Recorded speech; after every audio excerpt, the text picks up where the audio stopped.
The moment the war between the United States and Iran officially crossed into a whole new phase, because as of tonight, this is the 13th consecutive night that U.S. Central Command has launched airstrikes against Iran, and this time, the target list is not just missile sites and radar dishes anymore. It is bridges, it is power plants, and President Trump has now put that threat in writing for the entire world to see. So let's break down exactly what happened, why it happened, and what it means for the next phase of this war, because there is a lot of noise out there right now, and I want to give you the version that is actually grounded in verified reporting.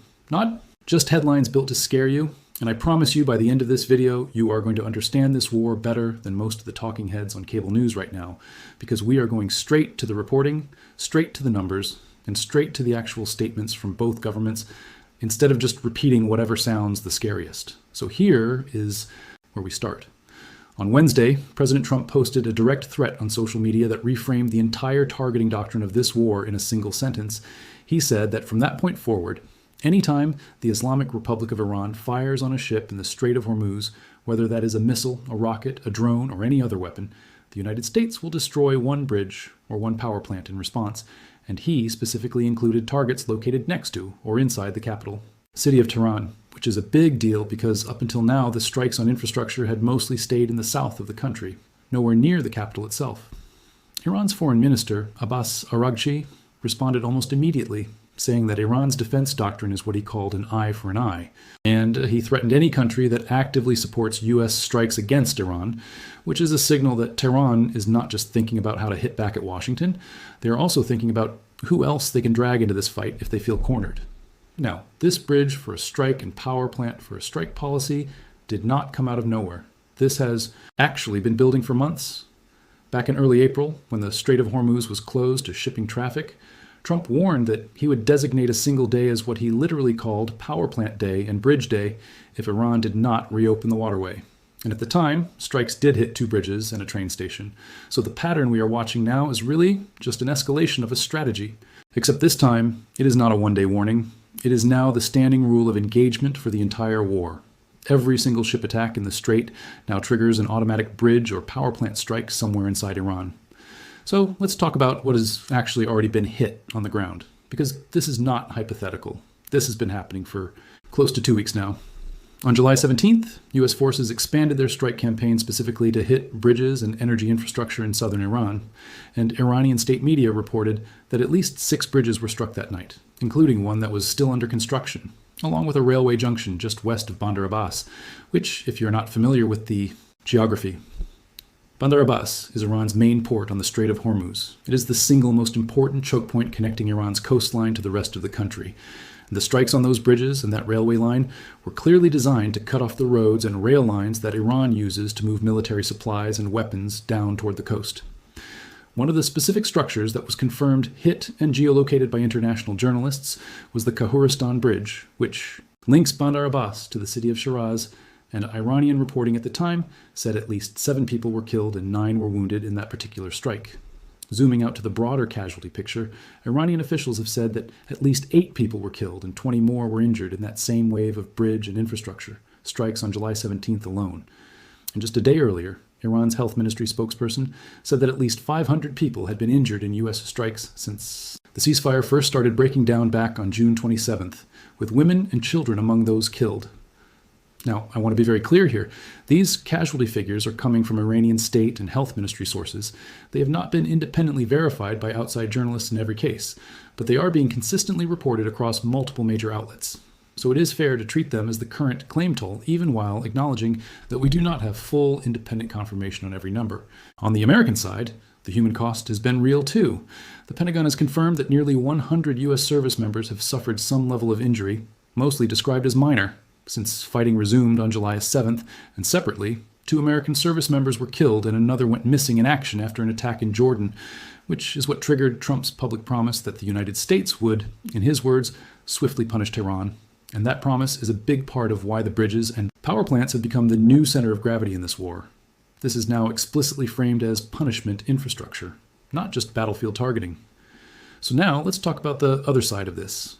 Because Iran has not just been sitting there absorbing hits, they have been retaliating against U.S. allies across the Gulf almost every single night. Kuwait has been hit particularly hard, A power and water desalination plant inside Kuwait was damaged by Iranian strikes, and that is not a small thing in a desert nation. Desalination plants are literally how millions of people get their drinking water in that part of the world. And Kuwaiti officials confirmed that same type of facility was targeted again a second time within just a couple of days, causing a fire and damage to several power generation units. Just this week, Kuwait also reported a fire from an attack near its border at Al Abdali that authorities say they have since contained, and Bahrain has come under fire from Iran as well, with sirens sounding repeatedly as Iranian projectiles targeted the country's infrastructure.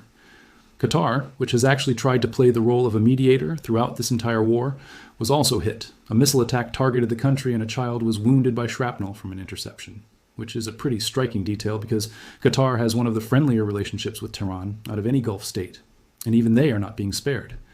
And then, this week, the conflict widened.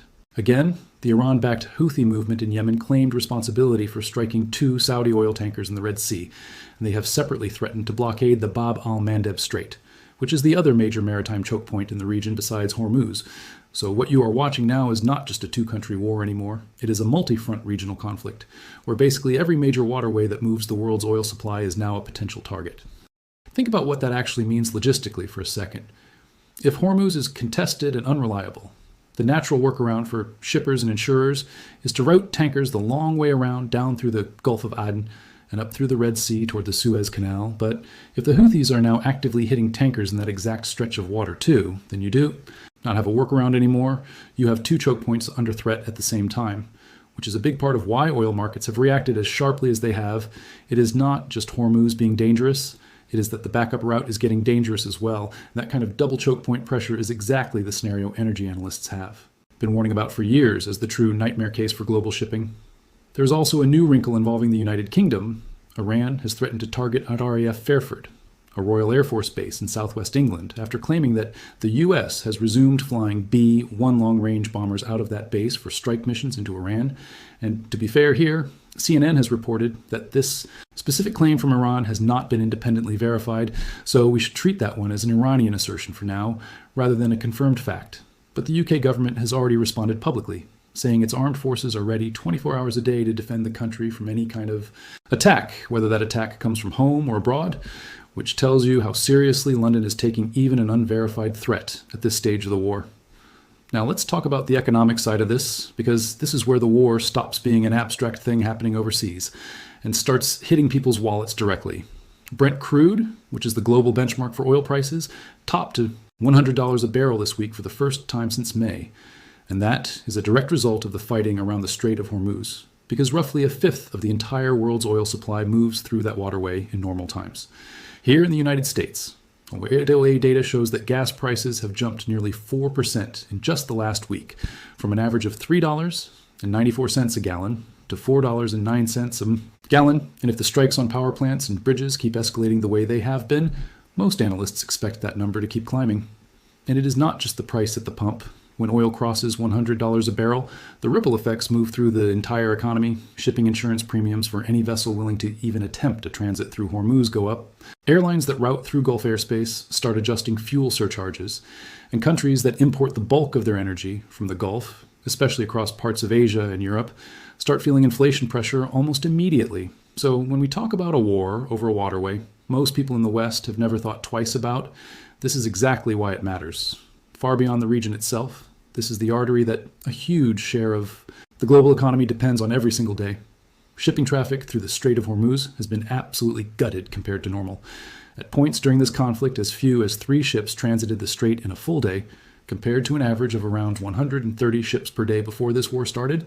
And even now, with the U.S. Navy running an active blockade and escort operation, U.S. Energy Secretary Chris Wright said this week that only about 2/3 of pre-conflict oil volume is currently moving, split between roughly 7 million barrels a day still going through the strait itself, and another 7 million barrels a day being rerouted through bypass pipelines that avoid Hormuz entirely, which shows you that even with all this military pressure, the region has found ways to keep a majority of the oil flowing, just not anywhere close to full capacity. And U.S. forces have also redirected 12 vessels away from the strait since the blockade was reinstated, as commanders try to keep commercial shipping out of the most contested waters. Back home in Washington, this war is now fully baked into domestic politics too.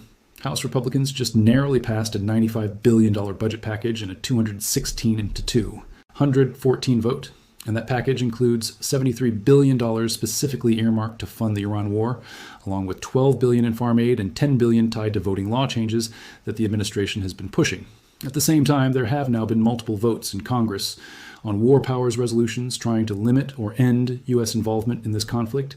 The House actually passed one such resolution back in June with a handful of Republicans crossing party lines to join Democrats, and the Senate has taken up its own version of a war powers vote just this week, which would be the 12th time the Senate has voted on this exact question since the start of the year. So there is real, sustained political division in Washington over how far this war should go, even as the administration keeps escalating the targeting list. And that brings us to the biggest question hanging over this entire conflict right now: is a bigger, broader offensive coming? Trump told Axios directly this week that he is close to making a decision on a wider operation against Iran. His exact words were that he is close to making a decision and that the country is all set for it.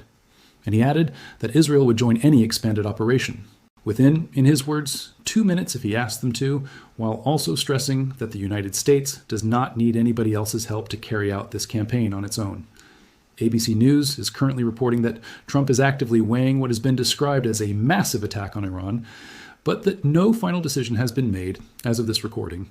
So I want to be careful here and say clearly that this is being reported as something under consideration, not something that has been confirmed or ordered yet. There is a difference between a president saying he is close to a decision and an actual strike order going out. And we should not blur that line just because it makes for a more dramatic headline. There is also a separate older thread running through Iranian statements that is worth mentioning honestly rather than glossing over.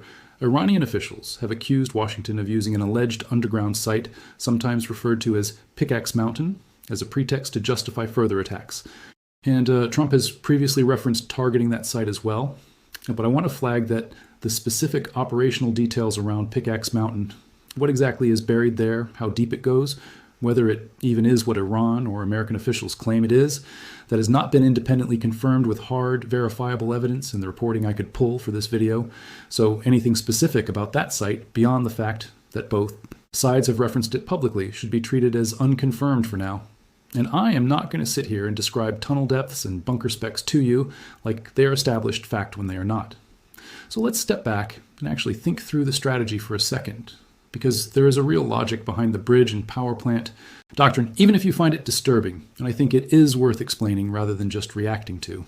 Iran's entire leverage in this war comes from the Strait of Hormuz. That is their one card. Close the strait or threaten it enough that insurance and shipping companies get spooked, and you cause a global oil shock without ever having to win a single conventional battle. What the bridge for a ship strike and power plant for a ship strike doctrine does is it tries to directly tie the cost of Iran's leverage to something the regime cannot hide or replace quickly. Missiles and drones can be dispersed and hidden in bunkers across the country, but bridges and power plants are fixed, visible, and enormously expensive and slow to rebuild. So every time Iran hits a tanker, they now know they are trading a temporary tactical win at sea for a permanent structural loss on land. And by explicitly including targets inside Tehran itself, the message is not really about the bridge or the power plant at all. It is about showing the leadership in the capital that their own city is no longer insulated from the consequences of what happens hundreds of miles away in the strait. And that is a very different psychological pressure point than just hitting military bases in the south of the country like the earlier phases of this war focused on. On the Iranian side, their retaliation pattern tells its own story, hitting Kuwait's water and power infrastructure, hitting Bahrain, hitting Qatar despite Doha's mediator role. That is Iran trying to demonstrate that if their own infrastructure is fair game, then every American partner in the region is fair game too, and the message to Washington and to the Gulf states is basically, if you're going to make this a war on infrastructure, everyone in the neighborhood is going to feel it, not just us. It is also worth remembering how we even got here, because this did not start in July. This war in its current form began back on February 28th of this year, when the United States and Israel launched a coordinated surprise wave of airstrikes on Iran, targeting military and government sites, and resulting in the deaths of several senior Iranian officials, including the assassination of longtime Supreme Leader Ali Khamenei himself. All of this happening in the middle of ongoing nuclear negotiations between Washington and Tehran. And Iran responded at the time with missile and drone strikes against Israel, against U.S. bases, and against American allied countries across the region, and by closing the Strait of Hormuz entirely for a period which triggered the first major economic shock of this conflict. And it is worth being honest about the backdrop that led into that February strike, because it did not come out of nowhere either. In the weeks before those strikes, Iran had been in the middle of a brutal crackdown on its own nationwide anti-government protests that first broke out in late December of last year over collapsing currency, high inflation, and widespread economic pain. Human rights monitoring groups reported death tolls that climbed into the thousands as that crackdown went on, and Iran's own supreme leader at the time publicly acknowledged that several thousand people had been killed, while separately blaming the United States and outside armed groups for the toll. So part of the justification the Trump administration gave for the February strikes was tied directly to that domestic crackdown on protesters, and that history has continued to shape the war ever since, with Trump repeatedly invoking the killing of Iranian protesters in public statements as a reason regime change should eventually happen, even while saying that might not come immediately. I raise that not to pile on more grim numbers for the sake of it, but because it explains something important about why this war has been so hard to end through negotiation. The United States has framed part of its justification around the Iranian government's own treatment of its people, which makes any compromise that leaves the current leadership fully in place a much harder sell politically, both in Washington and among the Iranian diaspora abroad. And it also explains why you have seen large anti-war protests break out, not just in Western countries, but also, somewhat differently, celebratory demonstrations from parts of the Iranian diaspora when Khamenei was killed, alongside separate anti-war demonstrations inside Israel itself that were significant enough that Israel's own Supreme Court had to order police to allow them to proceed. On top of all of that, this war has sparked protest activity far outside the Middle East entirely, with demonstrations, some of them turning violent, reported in countries including Pakistan, Kenya, Comoros, and the Philippines. So even as we focus tonight on bridges and power plants inside Iran, it is worth remembering that the shockwaves from this conflict have genuinely gone global. This is not a contained regional story anymore. It has not been for months. A ceasefire was actually reached on April 8th, mediated by Pakistan, meant to last 2 weeks while follow-on talks took place. But those follow-on talks in Islamabad ultimately failed. The United States reimposed its naval blockade on Iran, and slowly through May and June, the fighting built back up until it fully broke open again after the ceasefire collapsed around July 6th and 7th, when 3 ships were attacked in quick succession. And Trump declared that, as far as he was concerned, the truce was over. And every night since then has added another number to the strike counter we keep hearing about: night 6, night 7, night 10, and now night 13, as of this video. So where does this actually go from here? And I want to give you my honest read rather than just more headlines. The infrastructure targeting strategy is clearly designed to raise the cost of every single Iranian attack on shipping to the point where the political and economic pain inside Iran outweighs whatever tactical benefit their military gets from harassing tankers in the Strait. And if you look at how quickly Iran escalated against Kuwait, Bahrain, and Qatar the moment their own bridges started coming down, it tells you the pressure is clearly landing somewhere. This is not a strategy being ignored by Tehran. It is provoking exactly the kind of angry, scattered retaliation across multiple countries that suggests the regime is trying to spread the cost of this war outward rather than absorb it quietly at home. At the same time, the reporting is very clear that this could still go in a much bigger direction, with Trump openly telling reporters he is close to a decision on a broader operation, and Israel reportedly ready to join within minutes if asked. So the next week or two could look very different from what we have seen over these first 13 nights. And honestly, the fact that oil already crossed $100 a barrel and gas prices are climbing here at home before any larger operation has even been ordered tells you the markets are already pricing in the possibility that this gets worse before it gets better. It is also worth watching the domestic political math on both sides, because in Washington, you now have a razor-thin House majority pushing through war funding while a growing, if still minority, bloc of lawmakers from both parties keeps forcing war powers votes, which tells you public patience for an open-ended conflict is not unlimited, even within the president's own coalition. And on the Iranian side, a government that was already drowning in legitimacy problems from a protest crackdown that by some independent counts left thousands of its own citizens dead is now trying to fight a multi-front war, while its currency, its power grid, and its transportation network are being systematically degraded. So both governments are, in different ways, fighting this war, while also fighting to hold their own domestic position together. And that dynamic tends to make wars either end suddenly through exhaustion or a spiral, because neither side can afford to look weak at home. There is not usually a comfortable middle path. I also want to point out something the UN Secretary General said just today. Antonio Guterres called the situation, in his words, getting out of control, and said plainly that the fighting must stop everywhere and that freedom of navigation has to be restored. and that diplomacy is the only way forward. And whatever you think about the UN's ability to actually influence a conflict like this one, it is a pretty stark statement from the world's top diplomat about how serious this has become. 13 straight nights of strikes, multiple countries now directly under fire, oil at levels we have not seen since the spring, and a sitting American president publicly weighing whether to go even bigger. So here is what I want to leave you with today. This war has now fundamentally changed shape. It started as strikes on missile sites and military command centers.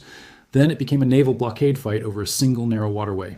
And now, as of this week, it has become a war where Iran's own bridges, power plants, and eventually potentially even targets inside Tehran itself are directly and explicitly tied to what happens on ships hundreds of miles away in the Strait of Hormuz.